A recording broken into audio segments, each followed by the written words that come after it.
mantan Menteri Perhubungan, Ignatius Jonan, bertemu Presiden Prabowo Subianto di Istana Kepresidenan, Jakarta. Dalam pertemuan itu, dirinya tidak membahas masalah kereta cepat atau Wush. Saya nggak tahu ya, kalau soal Wush, beliau nggak ada nanya ke saya, pandangannya atau bagaimananya, nggak. Beliau punya kebijakan sendiri mengenai ini, kata Jonan, usai pertemuan dengan Prabowo, sekitar 2 jam di Istana, Jakarta. Jonan menilai operasional kereta cepat yang diberi nama Wush itu sebetulnya sudah bagus. Soal masalah utang dan lain-lain, Jonan tak mau ambil pusing.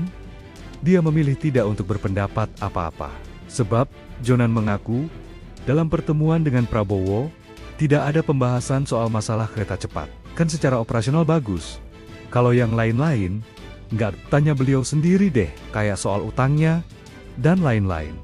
Nggak dibahas juga, ujar dia. Dia tak mau banyak bicara soal proyek kereta cepat. Dia menuturkan, dirinya sudah pensiun dari sektor transportasi tanah air, dan tidak mau memberikan pendapat. Saya sudah pensiun, enggak sampaikan pendapat lah. Saya masa ngasih komentar, kan udah pensiun, kata dia. Dia menegaskan, pertemuannya hanya dilakukan untuk berdiskusi soal program-program pemerintah saja. Kami sebenarnya memang minta waktu untuk sharing sebagai rakyat dan warga negara untuk berdiskusi tentang program yang dijalankan beliau. Puji Tuhan, beliau mau mendengarkan dan diskusi, dan menerimalah beberapa masukan, kata Jonan. Terima kasih kawan-kawan, kok malah saya diminta wawancara ini. Tadi kami diterima Bapak Presiden yang diprakarsai oleh Bapak Seskap selama kurang lebih 2 jam. Lama sekali ya. Iya, saya terima kasih sekali sih.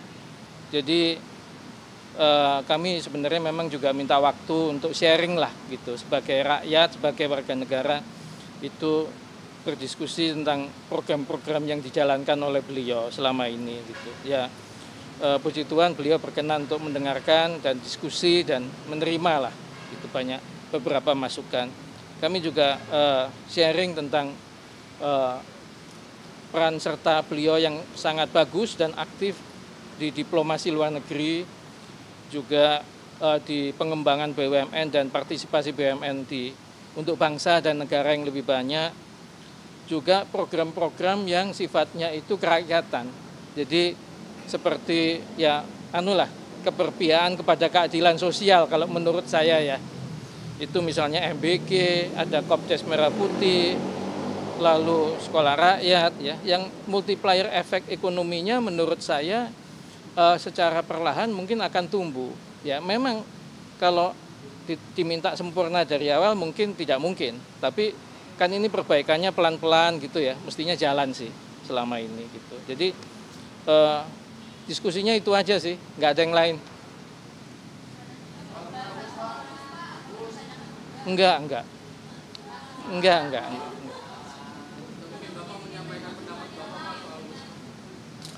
Saya nggak diminta masukan kok soal itu. Nggak ada saya udah pensiun, saya nggak nyampaikan pendapat lah. Tadi disampaikan juga Pak? Ya? Disampaikan Pak Presiden kenapa perlu meminta pembahasan tadi ke Pak Yonan. Sementara kita tahu Pak Yonan Gimana? Ulangi. Ya maksudnya Pak Presiden itu menjelaskan ya, kenapa perlu meminta pandangan Pak Jonan soal isu-isu tadi. Sementara publik tahu bahwa Pak Jonan lebih dekat ke isu-isu misalnya soal kereta cepat dan yang lain. Wah, nggak dijelasin juga sih. Jadi sama sekali nggak ada pembahasan soal kereta cepat? Nggak ada.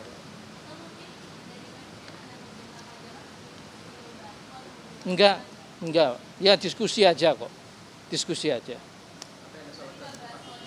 Saya kira kalau, saya nggak tahu ya, kalau soal Wush sih beliau nggak tanya ke saya pandangannya apa segala enggak. Tapi ada yang Bapak sampaikan? Ya nggak ada sama sekali dibahas. Saya pikir sih mestinya beliau kan pasti punya kebijakan sendiri ya mengenai ini kan ya kan Wush-nya sendiri kalau secara operasional bagus. Kalau yang lain-lain ya mungkin tanya beliau sendiri deh. Gitu tadi Ya misalnya soal pengelolaannya bagaimana, hutangnya bagaimana, mungkin boleh tanya sendiri sih, karena tadi nggak dibahas. Gimana?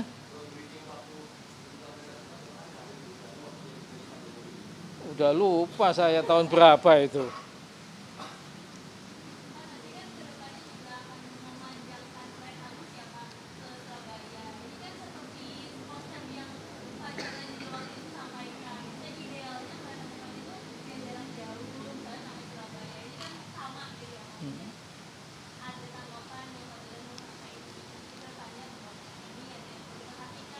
Enggak, masa saya ngasih komentar, udah pensiun kok, udah. Enggak lah.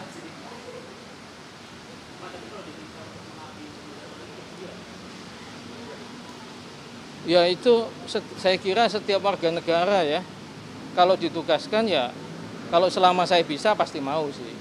Kalau saya bisa. Ya. Enggak ada.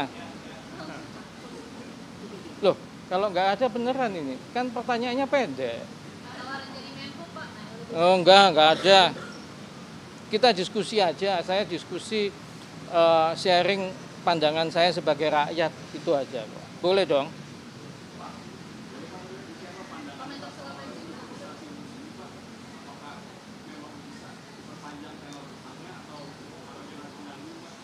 Saya nggak komentar soal yang begituan.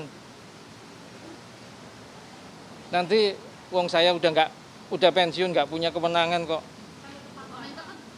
Hah? Enggak, jangan. Enggak boleh. Hah?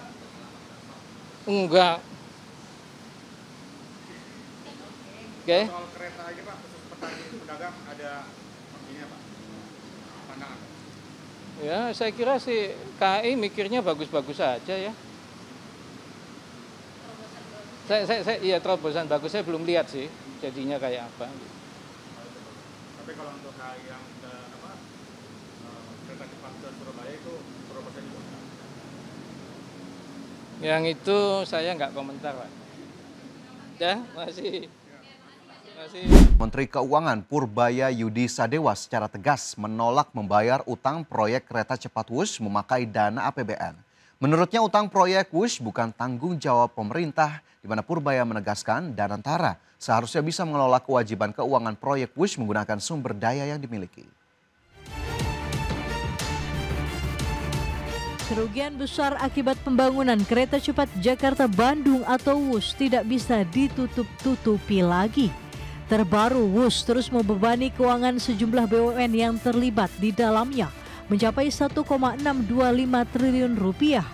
Danantara sebagai super holding BUMN disebut tengah mencari cara meringankan pembiayaan proyek tersebut, termasuk kemungkinan meminta dukungan dari APBN.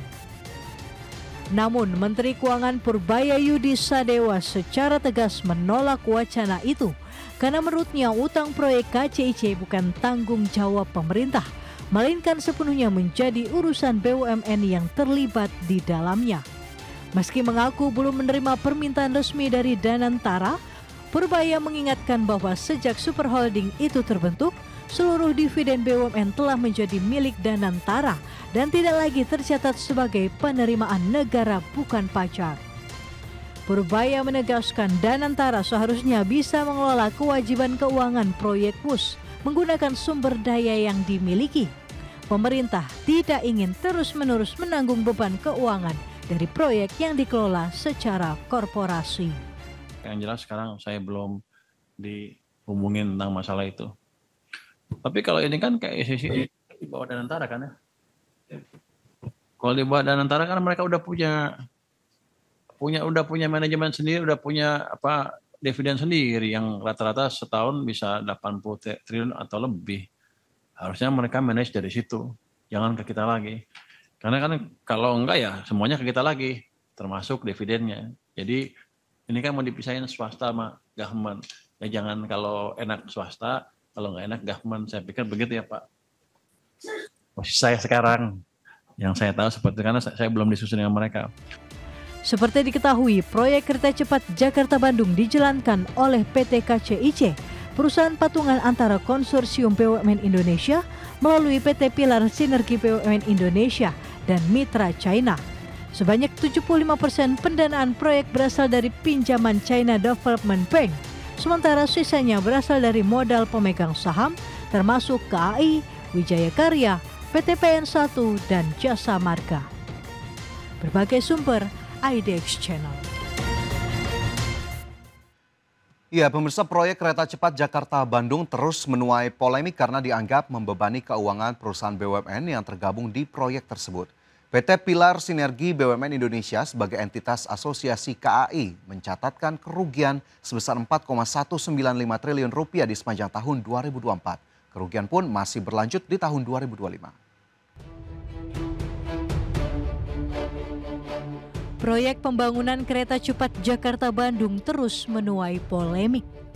Pasalnya, megaproyek yang dibangun era pemerintah Joko Widodo ini dianggap membebani keuangan perusahaan BUMN yang tergabung di proyek tersebut hingga menanggung kerugian triliunan rupiah. Pembangunan kereta cepat Jakarta-Bandung yang dimulai tahun 2016 ini pada awalnya hanya membutuhkan biaya 86,67 triliun rupiah. Namun realisasi proyek kereta cepat Jakarta-Bandung ini membengkak atau mengalami cost overrun hingga sekitar 7,27 miliar dolar Amerika atau setara 112 triliun rupiah. Pasca proyek rampung dan beroperasi, WUS terus mencatat rugi dengan nilai sangat besar.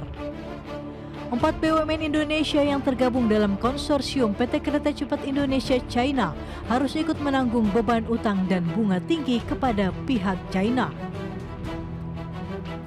Dalam laporan keuangan PT Kereta Api Indonesia Persero per 30 Juni 2025, PT Pilar Sinergi BUMN Indonesia atau PSBI sebagai entitas asosiasi KAI mencatatkan kerugian bersih sebesar 4,195 triliun rupiah sepanjang 2024. Kerugian masih berlanjut di tahun 2025. Per Juni 2025, PSBI kembali merugi dengan nilai cukup besar mencapai 1,625 triliun rupiah. Dampak dari kerugian besar yang diderita PT PSBI sebagai pemegang saham mayoritas di PT KCIC, perusahaan-perusahaan BUMN yang tergabung dalam konsorsium harus ikut menanggung renteng kerugian dari operasional WUS. Dalam rapat kerja dengan DPR pada Agustus lalu, Direktur Utama PT Kereta Api Indonesia Persero Bobi Rashidin mengakui beban utang proyek kereta cepat Jakarta-Bandung akan menjadi bom waktu bagi perseroan. Kami mohon nanti satu waktu lagi apakah kita dalam bentuk FGD gitu ya untuk memahami lebih dalam, dan kami yakin dalam 1 minggu ke depan kami bisa memahami semua kendala-kendala, permasalahan-permasalahan yang ada di dalam KAI ini. Terutama kami dalami juga ya, masalah KCIC yang seperti yang disampaikan tadi, memang ini bom waktu. PT KAI sebagai pemimpin konsorsium dengan kepemilikan 58,53 saham PT PSBI mencatat sepanjang semester pertama 2025 KAI harus ikut menanggung rugi hampir sebesar 951,48 miliar rupiah.